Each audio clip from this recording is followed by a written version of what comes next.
Hey parents, it's Miss Carp. So we're here today with section 11.7, systems of inequalities. And these are going to be including nonlinear. So they do have linear and they have nonlinear. So I'm doing two with nonlinear. So here we have a system, the first one, equation 1 that's in red. That to me looks like a circle, and equation 2 looks like a parabola. So what we're going to be asked to do is graph. I'm going to show you by hand and then I'll show you on the calculator. So I'm going to graph number 2 first. So it's an upwards parabola with the vertex being 5 units down. And then when y is 0, this is the square root of 5, which is like 2 something. So we'll put dots there. So this has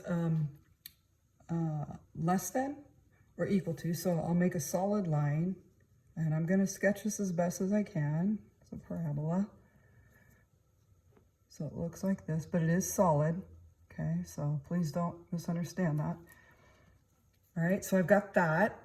And then we're going to graph the red one. So this is a circle with the center as the origin, and we're 5 units out. So we've got 1, 2, 3, 4, 5. 1, 2, 3, 4, 5. 1, 2, 3, 4, 5. 1, 2, 3, 4, 5. And again, this is our circle.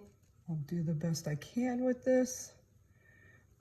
It is less than or equal to, so it is not dashed. So I'm going to make it look solid now. Okay. And what you want to do, the easiest thing to do now is just pick points and check to see if they work. So for example, if you put 0, 0 to see if this point works, 0 is less than or equal to 25. That's true, so it works there. So if we put 0 and 0, you'd have 0 is less than or equal to -5, and that doesn't work. So this area won't be shaded, right? So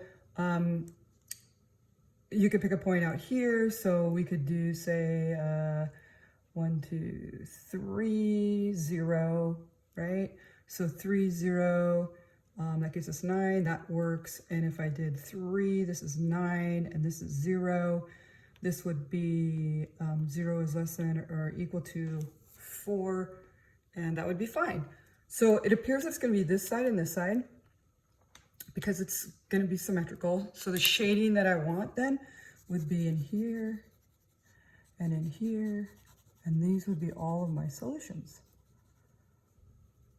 You can check a point outside if you'd like, just to make sure, but I think you'll start to realize that the outside ones won't work. So you could pick 6, 0, all right?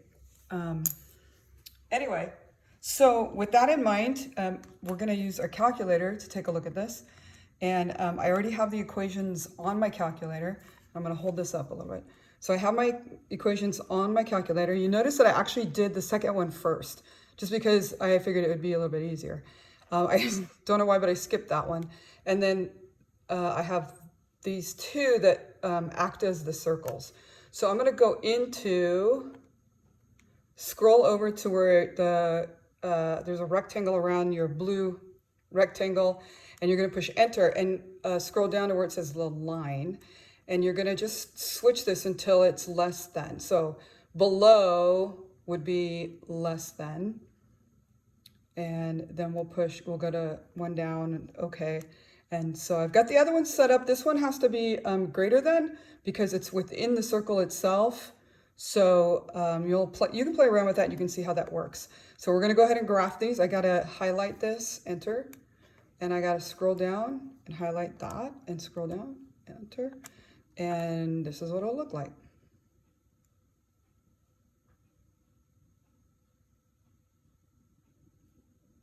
And here comes part of the circle, and then the other part of the circle, and you can see where they all overlap is the solution.